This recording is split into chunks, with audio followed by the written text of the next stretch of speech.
सीताराम येचुरी यांचं निधन झाल्याची माहिती समोर येते। या घडीची ही मोठी बातमी आपण पाहतोय। सीताराम येचुरी यांचं निधन झालेलं आहे। या घडीची ही महत्त्वाची आणि मोठी बातमी। डाव्या पक्षाचे ज्येष्ठ नेते सीताराम येचुरी यांचं निधन झालेलं आहे। अत्यंत दुःखद अशी ही बातमी आपण पाहतोय। या घडीची सर्वात मोठी बातमी। देशामधलं एक महत्त्वाचं नाव, मोठे मातब्बर नेते म्हणून सीताराम येचुरी यांना ओळखलं जातं। डाव्या पक्षाचं गेल्या अनेक दशकांपासून त्यांनी खरं तर नेतृत्व केलेलं आहे। त्या सीताराम येचुरी यांचं आता निधन झालेलं आहे। या घडीची ही मोठी बातमी आपण पाहतोय। डाव्या पक्षाचे ज्येष्ठ नेते सीताराम येचुरी यांचं निधन झाल्याची माहिती आपल्यापर्यंत पोहोचते। या घडीची ही सर्वात मोठी आणि तितकीच दुःखद अशी ही बातमी आपण पाहतोय। डाव्या पक्षाचे ज्येष्ठ नेते येचुरी यांचं निधन झालेलं आहे। सीताराम येचुरी गेल्या अनेक दिवसांपासून त्यांच्यावर रुग्णालयामध्ये उपचार सुरू होते। आयसीयू मध्ये देखील त्यांना काही काळासाठी ठेवण्यात आलेलं होतं आणि अखेर आता त्यांचं निधन झाल्याची दुःखद बातमी आपल्यापर्यंत पोहोचते। मार्क्सवादी कम्युनिस्ट पक्षाचे ज्येष्ठ नेते सीताराम येचुरी यांचं दुःखद निधन झालेलं आहे। आमच्या प्रतिनिधी उर्वशी खोना देखील सध्या आपल्यासोबत फोन लाईनवरनं जोडल्या गेलेल्या आहेत। उर्वशी, आपण पाहतो गेल्या अनेक दिवसांपासून सीताराम येचुरी यांच्यावर खरं तर उपचार सुरू होते आणि अखेर आता त्यांचं निधन झाल्याची दुःखद बातमी आपल्यापर्यंत येते। हो, कम्युनिस्ट पार्टी ऑफ इंडियाचे नेते सीताराम येचुरी यांचं निधन झालंय। मागच्या काही दिवसांपासून आपण बघितलं तर रुग्णालयात ते दाखल होते। 19 ऑगस्ट पासून ते एम्स मध्ये दाखल होते दिल्लीच्या रुग्णालयात आणि त्यांच्यावर तिथे उपचार सुरू होता। त्याच्यानंतर ते जे आहेत आयसीयू मध्ये नंतर शिफ्ट झाले आणि श्वसनाचा त्रास होत असल्याने त्यांना रुग्णालयात ऍडमिट केलं होतं, दाखल केलं होतं आणि अनफॉर्च्युनेट न्यूज आली आता जे कळतंय की त्यांचं आता निधन झालं आहे। येचुरी यांना आपण बघितलं तर त्यांनी प्रकाश कराट यांना सक्सीड केलेलं जनरल सेक्रेटरी म्हणून 2015 मध्ये सीपीआयएमचे आणि मागच्या काही दिवसापासून ते रेस्पिरेटरी सपोर्टवर होते आणि आता ट्रीटमेंट पण चालू होती, पण आता त्यांची एक अनफॉर्च्युनेट न्यूज आली आहे, म्हणजे त्यांचं निधन झालं असं कळून येतं। उर्वशी, आपण बघतोय की एम्स रुग्णालयामध्ये देखील त्यांना भरती केलेलं होतं, त्यांच्यावर त्या ठिकाणी देखील उपचार सुरू होते। काय नेमका त्यांना आजार होता या संदर्भात काही माहिती? आजार नाही तर त्यांना श्वसनाचा त्रास होता। त्यांना रेस्पिरेटरी सपोर्ट वर त्यांना ठेवलेलं मागच्या काही दिवसांपासून आणि ऑलमोस्ट 20 दिवस झाले ते एम्स रुग्णालयातच ऍडमिट होते।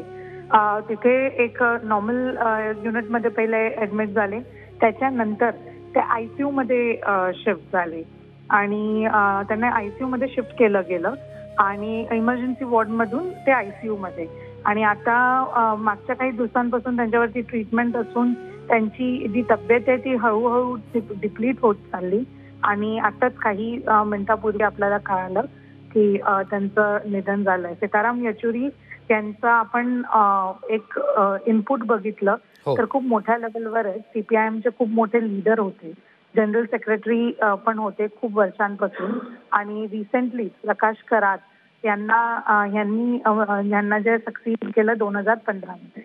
तर आता अनफॉर्च्युनेट न्यूज आली आहे आणि हळूहळू ट्विटरवर पण आपण बघितलं तर जे लीडर्स आहेत दुसरे ते श्रद्धांजली सीताराम येचुरी सारख्या अशा सिनियर लीडरला वाटतं असं दिसतंय।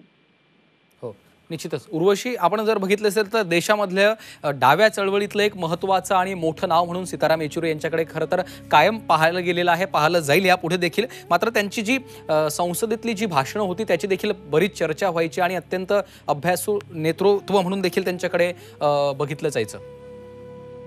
हो, तुम्ही त्यांच्या बोलण्यावरून त्यांच्या स्पीचेस बोलायला बघा किंवा त्यांचं नॉलेज कोणत्या प्रत्येक सब्जेक्टला बघा, तर त्याला घेऊन ते नेहमी जे आहेत खूप फर्म असायचे बोलण्यातही।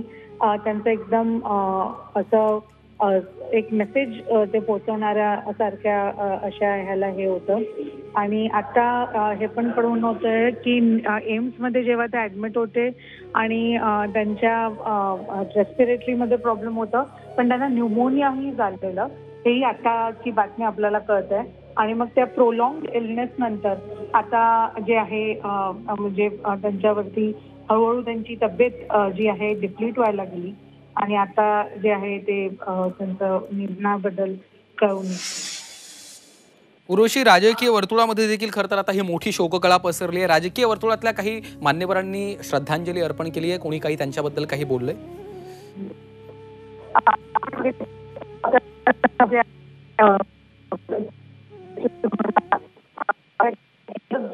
ट्विटरच्या माध्यम म्हणजे एक्सच्या माध्यमाने श्रद्धांजली वाहतायत. कारण की सीताराम येचुरी हे CPIM लीडर तर होते, पण पार्लमेंटमध्ये देखील तुम्ही बघितलं तर सिनियर लीडर मानायचे. त्यांना घेऊन एक वेगळं आदर आणि रिस्पेक्ट होती सगळ्यांमध्ये. खूपदा तुम्ही काँग्रेसचे नेते म्हणा किंवा ऑल पार्टी म्हणजे सगळ्याच पार्टीचे नेते बघा, त्यांचे बॉन्ड सीताराम येचुरी यांच्याबरोबर एक वेगळेच होते. सीताराम येचुरींना तुम्ही जनरली पण असं बघितलं असेल टीव्हीवर किंवा अदरवाईज पार्लमेंटमध्ये, तर एक हलका हसमुख चेहरा आणि अप टू द पॉइंट बोलणारे. असं नाही की भाषण इथे तिथे त्यांचं वळण घेत आहे, पण जो पॉइंट आहे, पॉइंट ऑफ द मॅटर, पार्लमेंटमध्ये पण जेव्हा पिच करायचे काही टॉपिक तर त्या पॉइंटवर बोलून करायचे आणि खूप लोकांना त्यांच्या भाषणाने एक अट्रॅक्शन व्हायचा.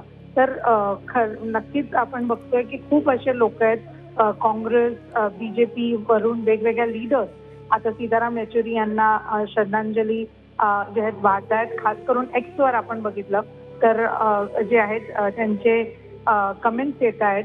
जयराम रमेश यांचा आताचा ट्विटरवरचा हा ट्विट आहे, एक्सवरचा ट्विट आहे की एक खूप मोठे ह्युमन बिईंग होते जयराम रमेश, जे काँग्रेसचे हे आहेत जनरल सेक्रेटरी आहेत. त्यांनी आता ट्विट केलंय की सीताराम येचुरी हे खूप असे चांगले ह्युमन बिईंग होते, मल्टीलिंग्वल होते, त्यांना वेगवेगळ्या जे लँग्वेजेस यायचे, एक CPMचे पिलर होते आणि एक सुपर पार्लमेंटेरियन होते आणि त्यांचा एक सेन्स ऑफ ह्युमर हा खूप वेगळा होता. आज जेव्हा ते गेलेत आम्हाला सोडून तर खूप वाईट वाटतंय, असं जयराम रमेश ट्विट आहे. आणि एक्सवर त्यांनी असं ट्विट केलं आणि असेच वेगवेगळ्या पॉलिटिकल लीडर्सनेही जे श्रद्धांजली अर्पण केली. निश्चितच उर्वशी, आपण पाहतोय खरं तर आता अनेकांकडून श्रद्धांजली त्यांना अर्पण केली जाते, आदरांजली अर्पण केली जाते. उर्वशी, धन्यवाद तुम्ही हे दिलेल्या या सविस्तर माहितीसाठी.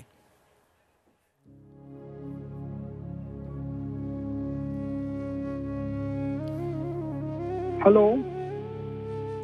आणि याच संदर्भात आपल्यासोबत सध्या ज्येष्ठ कम्युनिस्ट नेते डॉक्टर भालचंद्र कांगो सर देखील फोनलाईनवरनं जोडले गेलेले आहेत. कांगो सर, आपण पाहतोय अत्यंत दुःखद अशी खरं तर ही बातमी आहे. काय आपल्या भावना आहेत? कॉम्रेड सीताराम येचुरी जे मार्क्सवादी कम्युनिस्ट पक्षाचे राष्ट्रीय महासचिव होते, त्यांचं आज आत्ताच दुःखद निधन झालेलं आहे. आणि त्यांच्या निधनाने मला असं वाटतं डाव्या चळवळीची अपरिमित हानी झालेली आहे. विशेषतः डावी चळवळ आज एका विशिष्ट परिस्थितीमध्ये फॅसिस्ट शक्तींची झुंजते आहे आणि देशामधल्या सगळ्या लोकशाहीवादी पक्षांना एकत्र करण्याची प्रयत्न करते.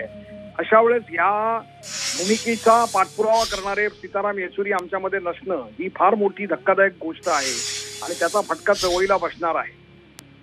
त्यांची जी इच्छा होती की या देशातल्या फॅसिस्ट शक्तींचा पराभव करून प्रागतिक शक्ती पुढे गेल्या पाहिजेत, त्याच्यासाठी काम करणं हीच त्यांना खरी आदरांजली होईल असं मला वाटतं. निश्चितच खूप खूप धन्यवाद, तुम्ही झी24 तासशी बातचीत केली आणि आपल्या भावना व्यक्त केल्यात त्यासाठी. सीताराम येचुरी मार्क्सवादी कम्युनिस्ट पक्षाचे ज्येष्ठ नेते, त्यांचं आज दुःखद निधन झालेलं आहे. दिल्लीमधल्या एम्स रुग्णालयामध्ये त्यांच्यावर गेल्या अनेक दिवसांपासून उपचार सुरू होते. वयाच्या 72व्या वर्षी त्यांनी अखेरचा श्वास घेतलेला आहे. गेल्या अनेक दिवसांपासून खरं तर ते आजारी होते. त्यांच्यावर दिल्लीमध्ये एम्स रुग्णालयात उपचार देखील सुरू होते. त्यांना व्हेंटिलेटरवरही ठेवण्यात आलेलं होतं. 1975 मध्ये ते भारतीय कम्युनिस्ट पार्टीचे सदस्य बनले.